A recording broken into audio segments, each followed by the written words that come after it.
Place à présent à l'invité du grand journal Média Morning, tout juste élu 47e président des États-Unis. Donald Trump, dont l'entrée en fonction n'est prévue que le 20 janvier 2025, a commencé ces derniers jours à annoncer les noms de ceux qui constitueront son administration pour son second mandat à la Maison-Blanche. Pour en parler, nous sommes en direct avec Amin Qarqash, consultant en communication politique.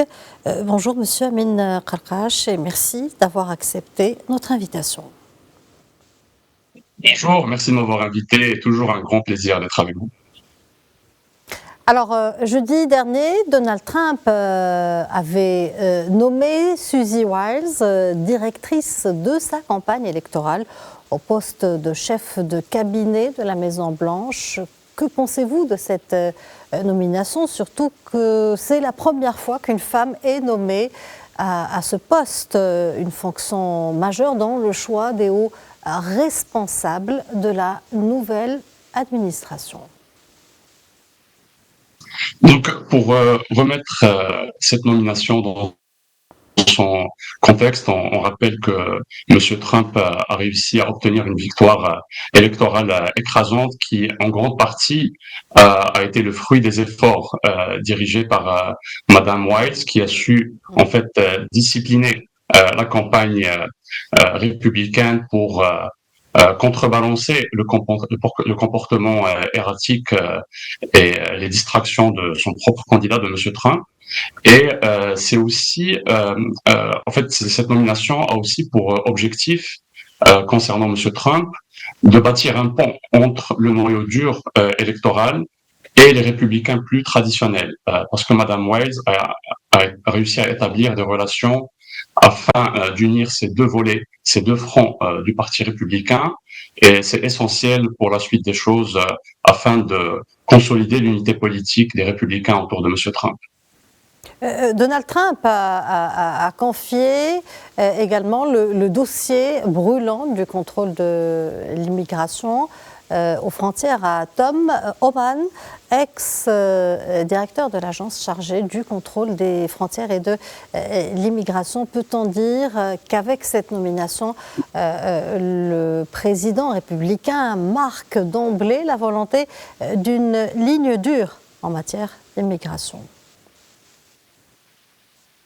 Encore une fois, il faut revenir au contexte de la campagne électorale et se rappeler sur quelle base et pourquoi M. Trump a gagné. Donc, il a mis au centre de la campagne électorale la question migratoire, via laquelle il a réussi à dépeindre les démocrates comme étant laxistes en matière de lutte contre l'immigration clandestine. Donc, il a gagné sur la base d'une ligne dure pour lutter contre l'immigration clandestine.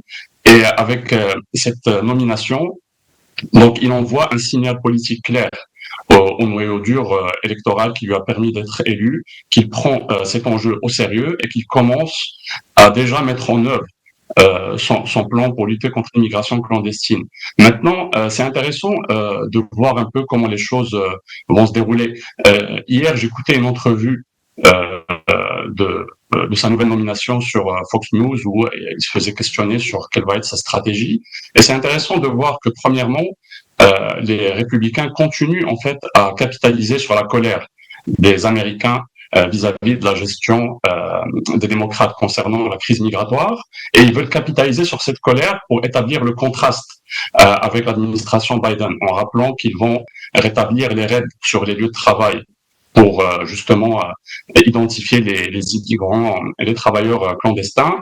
Et aussi, ils ont aussi ouvert la voie à rétablir, en fait, à geler les fonds fédéraux aux villes sanctuaires qui sont composées d'une grande partie de ces immigrants clandestins. Et enfin, l'objectif de ces stratégies est de commencer à légitimer l'approche coercitive qu'ils comptent mettre en place en capitalisant sur la colère et surtout en rappelant des images fortes concernant l'arrivée, par exemple, de grandes quantités de fentanyl, qui est une drogue très dangereuse liée à la frontière sud des États-Unis et qui a conduit à de nombreux morts. Donc, c'est l'objectif pour les républicains de dépeindre la question d'immigration comme un sujet de sécurité nationale, en fait comme une crise de sécurité nationale, et c'est de cette façon qu'ils veulent façonner la perception du public et des électeurs. Très bien. Autre nomination, le président républicain a choisi Elise Stefanik en tant qu'ambassadrice des États-Unis au sein de l'ONU, une figure clé de son camp, très critique envers les Nations Unies. Elle a critiqué récemment l'organisation internationale, en particulier pour son traitement de la question israélienne. Là aussi, Donald Trump, pensez-vous, il envoie un message fort? Donc, effectivement, M. Trump envoie un message et un signal politique fort à son aile plus isolationniste au sein du parti républicain. Et effectivement, Mme Stefanik est alignée sur la vision idéologique de M. Trump, comme quoi les États-Unis devraient jouer un rôle moins important sur l'ONU. Bon, en fait, selon M. Trump, ces discours visent aussi à miner la crédibilité de l'ONU concernant la gouvernance mondiale au niveau de plusieurs enjeux, notamment pour la résolution de la crise, enfin du conflit israélo-palestinien.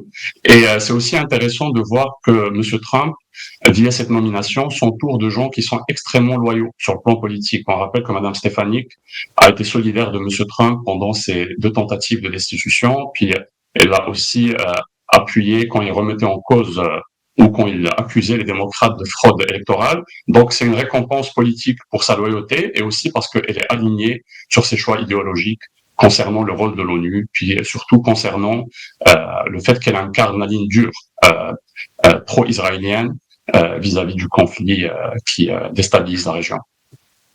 Parlons maintenant de l'homme le plus riche du monde et patron du réseau social X, Elon Musk. Va-t-il poursuivre sa collaboration avec Donald Trump?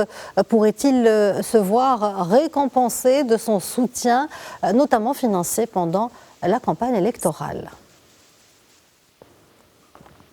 Alors, on rappelle que M. Trump, de façon très habile, a réussi à tirer profit de son alliance stratégique avec M. Musk pour utiliser la plateforme X et aussi d'autres podcasts pour en fait se détourner un peu des médias traditionnels et viser plus efficacement son public cible via la plateforme X et via d'autres types de médias qui résonnent plus en termes de messages avec leur électorat. Maintenant que M. Trump a gagné, évidemment, la question se pose, quel sera le rôle de M. Musk dans la nouvelle administration Trump?